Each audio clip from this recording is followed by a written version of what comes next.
Que Jesus te abençoe e Deus te proteja. Mais um bom dia para lermos a Santa Palavra do Senhor.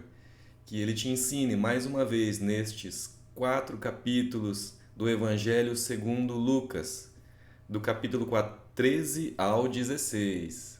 Deus te abençoe na leitura. Ouça atentamente o que Deus quer falar contigo na palavra e aprenda pelo menos uma lição nesse dia. Boa leitura, Deus te abençoe. Capítulo 13. Naquela mesma ocasião, chegando alguns, falavam a Jesus a respeito dos galileus, cujo sangue Pilatos misturara com os sacrifícios que os mesmos realizavam. Ele, porém, lhes disse: Pensais que estes galileus eram mais pecadores do que todos os outros galileus por terem padecido estas coisas? Não eram, eu vou-lo afirmo. Se, porém, não vos arrependerdes, todos igualmente perecereis. Ou cuidais que aqueles 18 sobre os quais desabou a torre de Siloé e os matou eram mais culpados que todos os outros habitantes de Jerusalém? Não eram. Eu vou-lo afirmo, mas se não vos arrependerdes, todos igualmente perecereis. Então Jesus proferiu a seguinte parábola. Certo homem tinha uma figueira plantada na sua vinha e, vindo procurar fruto nela, não achou. Pelo que disse ao viticultor: Há 3 anos venho procurar fruto nesta figueira e não a acho. Podes cortá-la. Para que está ela ocupando inutilmente a terra? Ele, porém, respondeu: Senhor, deixa ainda este ano, até que eu escave ao redor dela e lhe ponha estrume. Se vier a dar fruto, bem está, se não, mandarás cortá-la. Ora, ensinava Jesus no sábado numa das sinagogas, e veio ali uma mulher possessa de um espírito de enfermidade. Havia já 18 anos, e andava ela encurvada, sem de modo algum poder endireitar-se. Vendo-a, Jesus chamou-a e disse: Mulher, estás livre da tua enfermidade. E impondo-lhe as mãos, ela imediatamente se endireitou e dava glória a Deus. O chefe da sinagoga, indignado de ver que Jesus curava no sábado, disse à multidão: 6 dias há em que se deve trabalhar. Vinde, pois, nesses dias para serdes curados e não no sábado. Disse-lhe, porém, o Senhor: Hipócritas, cada um de vós não desprende da manjedoura no sábado o seu boi ou seu jumento para levá-lo a beber? Por que motivo não se deveria livrar deste cativeiro em dia de sábado esta filha de Abraão, a quem Satanás trazia presa há 18 anos? Tendo ele dito estas palavras, todos os seus adversários se envergonharam. Entretanto, o povo se alegrava por todos os gloriosos feitos que Jesus realizava. E dizia: A quem é semelhante o reino de Deus? E a que o compararei? É semelhante a um grão de mostarda, que um homem plantou na sua horta, e cresceu e fez-se árvore, e as aves do céu aninharam-se nos seus ramos. Disse mais: A que compararei o reino de Deus? É semelhante ao fermento que uma mulher tomou e escondeu em 3 medidas de farinha, até ficar tudo levedado. Passava Jesus por cidades e aldeias, ensinando e caminhando para Jerusalém. E alguém lhe perguntou: Senhor, são poucos os que são salvos? Respondeu-lhes: Esforçai-vos por entrar pela porta estreita, pois eu vos digo que muitos procurarão entrar e não poderão. Quando o dono da casa se tiver levantado e fechado a porta, e vós, do lado de fora, começardes a bater, dizendo: Senhor, abre-nos a porta, ele vos responderá: Não sei de onde sois. Então direis: Comíamos e bebíamos na tua presença e ensinavas em nossas ruas. Mas ele vos dirá: Não sei de onde vós sois. Apartai-vos de mim, todos vós que praticais iniquidades. Ali haverá choro e ranger de dentes, quando virdes no reino de Deus Abraão, Isaque, Jacó e todos os profetas, mas vós lançados fora. Muitos virão do Oriente e do Ocidente, do Norte e do Sul, e tomarão lugares à mesa no reino de Deus. Contudo, há últimos que virão a ser primeiros, e primeiros que serão últimos. Naquela mesma hora, alguns fariseus vieram a dizer-lhe: Retira-te e vai-te daqui, porque Herodes quer matar-te. Ele, porém, lhe respondeu: Ide e dizei a essa raposa que hoje e amanhã expulso demônios e curo enfermos, e no terceiro dia terminarei. Importa, contudo, caminhar hoje, amanhã e depois, porque não se espera que um profeta morra fora de Jerusalém. Jerusalém, Jerusalém, que matas os profetas e apedrejas os que foram enviados. Quantas vezes eu quis reunir teus filhos como uma galinha ajunta os do seu próprio ninho debaixo das asas, e vós não o quisestes. Eis que a vossa casa vos ficará deserta. Em verdade vos digo que não mais me vereis até que venhais a dizer: Bendito o que vem em nome do Senhor. Capítulo 14. Aconteceu que ao entrar ele num sábado na casa de um dos principais fariseus para comer pão, eis que o estavam observando. Ora, diante dele se achava um homem hidrópico. Então Jesus dirigiu-se aos intérpretes da lei e aos fariseus. Perguntou-lhes: É ou não lícito curar no sábado? Eles, porém, nada disseram. E tomando-o, curou e o despediu. A seguir lhes perguntou: Qual de vós, se o filho ou o boi cair num poço, não o tirará logo, mesmo em dia de sábado? A isto nada puderam responder. Reparando como os convidados escolhiam os primeiros lugares, propôs-lhe uma parábola. Quando por alguém fores convidado para um casamento, não procures o primeiro lugar, para não suceder que, havendo um convidado mais digno do que tu, vindo aquele que te convidou e também a ele, te diga: dá o lugar a este. Então irás envergonhado ocupar o último lugar. Pelo contrário, quando fores convidado, vai tomar o último lugar, para que quando vier o que te convidou te diga: amigo, senta-te mais para cima. Ser-te-á isto uma honra diante de todos os mais convivas, pois todo o que se exalta será humilhado, e o que se humilha será exaltado. Disse também ao que o havia convidado: Quando deres um jantar ou uma ceia, não convides os teus amigos, nem teus irmãos, nem teus parentes, nem vizinhos ricos, para não suceder que eles, por sua vez, te convidem e sejas recompensado. Antes, ao dares um banquete, convida os pobres, os aleijados, os coxos e os cegos, e serás bem-aventurado pelo fato de não terem eles com que te recompensar-te. A tua recompensa, porém, tu a receberás na ressurreição dos justos. Ora, ouvindo tais palavras, um dos que estavam com ele à mesa disse-lhe: Bem-aventurado aquele que comer pão no reino de Deus. Ele, porém, respondeu: Certo homem deu uma grande ceia e convidou muitos. À hora da ceia enviou o seu servo para avisar os convidados: Vinde, porque tudo já está preparado. Não obstante, todos, a uma, começaram a escusar-se. Disse o primeiro: Comprei um campo e preciso ir vê-lo. Rogo-te que me tenhas por escusado. O outro disse: Comprei 5 juntas de bois e vou experimentá-las. Rogo-te que me tenhas por escusado. E outro disse: Casei-me e por isso não posso ir. Voltando o servo, tudo contou ao seu senhor. Então, irado, o dono da casa disse ao seu servo: Sai depressa para as ruas e becos da cidade e traze para aqui os pobres, os aleijados, os cegos e os coxos. Depois lhe disse o servo: Senhor, feito está como mandaste, e ainda há lugar. Respondeu-lhe o Senhor: Sai pelos caminhos e atalhos e obriga a todos a entrar, para que fique cheia a minha casa. Porque vos declaro que nenhum daqueles homens que foram convidados provará a minha ceia. Grandes multidões o acompanhavam, e ele, voltando-se, lhes disse: Se alguém vem a mim e não aborrece a seu pai, a mãe, a mulher, e filhos, irmãos, irmãs, e ainda a sua própria vida, não pode ser meu discípulo. E qualquer que não tomar a sua cruz e vier após mim, não pode ser meu discípulo. Pois qual de vós, pretendendo construir uma torre, não se assenta primeiro para calcular a despesa e verifica se tem os meios para concluir? Para não suceder que, tendo lançado os alicerces e não a podendo acabar, todos os que virem zombem dele, dizendo: Este homem começou a construir e não pôde acabar. Ou qual é o rei que, indo para combater outro rei, não se assenta primeiro para calcular com 10.000 homens se poderá enfrentar o que vem contra ele com 20.000?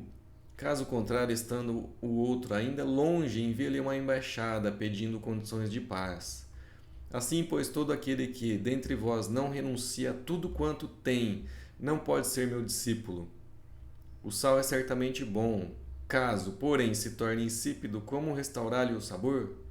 Nem presta para a terra, nem mesmo para o monturo. Lançam-no fora. Quem tem ouvidos para ouvir, ouça. Capítulo 15. Aproximavam-se de Jesus todos os publicanos e pecadores para o ouvir. E murmuravam os fariseus e os escribas, dizendo: Este recebe pecadores e come com eles. Então lhes propôs Jesus esta parábola: Qual dentre vós é homem que, possuindo 100 ovelhas e perdendo uma delas, não deixa no deserto as 99 e vai em busca da que se perdeu, até encontrá-la? Achando-a, põe-na sobre os ombros, cheio de júbilo, e indo para casa, reúne os amigos e vizinhos, dizendo-lhes: Alegrai-vos comigo, porque já achei a minha ovelha perdida. Digo-vos que assim haverá maior júbilo no céu por um pecador que se arrepende do que por 99 justos que não necessitam de arrependimento. Ou qual é a mulher que, tendo 10 dracmas, se perde uma, não acende a candeia, varre a casa e a procura diligentemente até encontrá-la? E tendo-a achado, reúne as amigas e vizinhas, dizendo: Alegrai-vos comigo, porque achei a dracma que eu tinha perdido. Eu vos afirmo que, de igual modo, há júbilo diante dos anjos de Deus por um pecador que se arrepende. Continuou: Certo homem tinha 2 filhos. O mais moço deles disse ao pai: Pai, dá-me a parte dos bens que me cabe. E ele lhes repartiu os haveres. Passados não muitos dias, o filho mais moço, ajuntando tudo o que era seu, partiu para uma terra distante e lá dissipou todos os seus bens, vivendo dissolutamente. Depois de ter consumido tudo,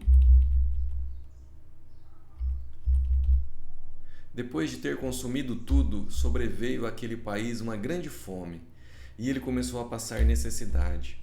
Então ele foi e se agregou a um dos cidadãos daquela terra, e este o mandou para os seus campos a guardar porcos.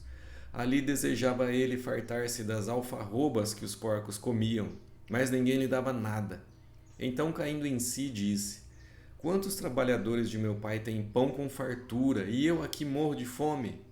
Levantar-me-ei e irei ter com meu pai, e lhe direi: Pai, pequei contra o céu e diante de ti. Já não sou digno de ser chamado teu filho. Trata-me como um dos seus trabalhadores. E levantando-se foi para seu pai. Vinha ele ainda longe quando seu pai o avistou e, compadecido dele, correndo, o abraçou e beijou. E o filho lhe disse: Pai, pequei contra o céu e diante de ti, já não sou digno de ser chamado teu filho. O pai, porém, disse aos seus servos: Trazei-me depressa a melhor roupa, vestiu-o, põe-lhe um anel no dedo e sandálias nos pés. Trazei também e matai o novilho cevado. Comamos e regozijemos, porque este meu filho estava morto e reviveu, estava perdido e foi achado. E começaram a regozijar-se.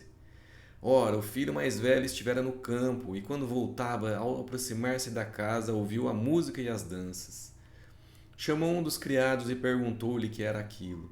Ele informou: Veio teu irmão, e teu pai mandou matar o novilho cevado, porque o recuperou com saúde. Ele se indignou e não queria entrar. Saindo, porém, o pai procurava conciliá-lo. Mas ele respondeu ao seu pai: Há tantos anos que te sirvo, sem jamais transgredir uma ordem tua, e nunca me deste um cabrito sequer para alegrar-me com os meus amigos. Vindo, porém, esse teu filho, que desperdiçou os teus bens com meretrizes, tu mandaste matar para ele o novilho cevado. Então lhe respondeu o pai: Meu filho, tu sempre estás comigo, tudo que é meu é teu. Entretanto, era preciso que nos regozijássemos e nos alegrássemos, porque esse teu irmão estava morto e reviveu, estava perdido e foi achado. Capítulo 16. Disse Jesus também aos discípulos: Havia um homem rico que tinha um administrador, e este lhe foi denunciado como quem estava a defraudar os seus bens. Então, mandando-o chamar, lhe disse: Que é isto que ouço a teu respeito? Presta contas da tua administração, porque já não podes mais continuar nela. Disse o administrador consigo mesmo: Que farei, pois o meu senhor me tira a administração? Trabalhar na terra não posso. Também de mendigar tenho vergonha. Eu sei o que farei, para que, quando for demitido da administração, me recebam em suas casas. Tendo chamado cada um dos devedores do seu senhor, disse ao primeiro: Quanto deves ao meu patrão? Respondeu ele: 100 cados de azeite. Então disse: Toma a tua conta, senta-te depressa e escreve 50. Depois perguntou ao outro: Tu, quanto deves? Respondeu ele: 100 coros de trigo. Disse-lhe: Toma a tua conta e escreve 80. E elogiou o Senhor o administrador infiel, porque se houvera atiladamente, porque os filhos do mundo são mais hábeis na sua própria geração do que os filhos da luz. E eu vos recomendo, das riquezas de origem iníqua, fazei amigos, para que quando elas vos faltarem, esses amigos vos recebam nos tabernáculos eternos. Quem é fiel no pouco também é fiel no muito, e quem é injusto no pouco também é injusto no muito. Se, pois, não vos tornastes fiéis na aplicação das riquezas de origem injusta, quem vos confiará a verdadeira riqueza? Se não vos tornastes fiéis na aplicação do alheio, quem vos dará o que é vosso? Ninguém pode servir a dois senhores, porque ou há de aborrecer-se de um e amar ao outro, ou se devotará a um e desprezará ao outro. Não podeis servir a Deus e às riquezas. Os fariseus, que eram avarentos, ouviam tudo isto e o ridicularizavam. Mas Jesus lhes disse: Vós sois os que vos justificais a vós mesmos diante dos homens. Mas Deus conhece o vosso coração, pois aquilo que é elevado entre os homens é abominação diante de Deus. A lei e os profetas vigoraram até João, desde esse tempo, vem sendo anunciado o evangelho do reino de Deus, e todo homem se esforça por entrar nele. E é mais fácil passar o céu e a terra do que cair um tio sequer da lei. Quem repudiar a sua mulher e casar com outra comete adultério, e aquele que casa com a mulher repudiada pelo marido também comete adultério. Ora, havia certo homem rico que se vestia de púrpura e de linho finíssimo, e que todos os dias se regalava esplendidamente. Havia também um certo mendigo chamado Lázaro, coberto de chagas, que jazia à porta daquele, e desejava alimentar-se das migalhas que caíam da mesa do rico. Até os cães vinham lamber-lhes as úlceras.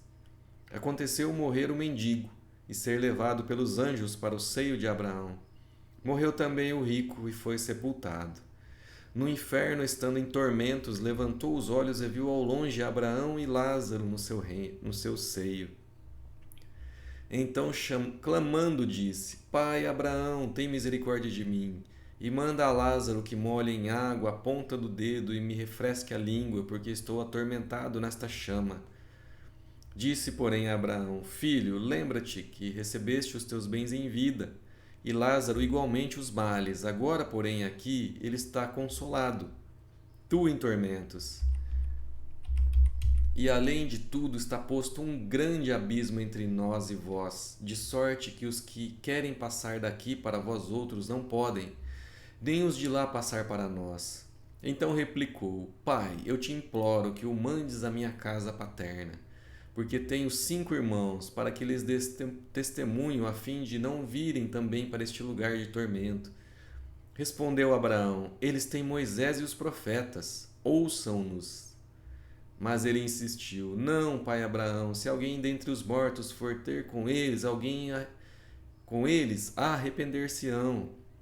Abraão, porém, lhe respondeu: Se não ouvem a Moisés e aos profetas, tampouco se deixarão persuadir, ainda que ressuscite alguém dentre os mortos. Concluímos 4 capítulos do Evangelho de Lucas. Espero que você tenha aprendido alguma lição. Espero que, assim como Jesus disse que Lázaro estava sendo consolado, que ele console você também, que ele te ensine que o único caminho quando a morte chegar é Ele, é Jesus. Que você entenda isso primeiramente na sua vida. Deus te abençoe. Se Deus quiser, amanhã estaremos mais uma vez para ler os próximos 4 capítulos. Até lá!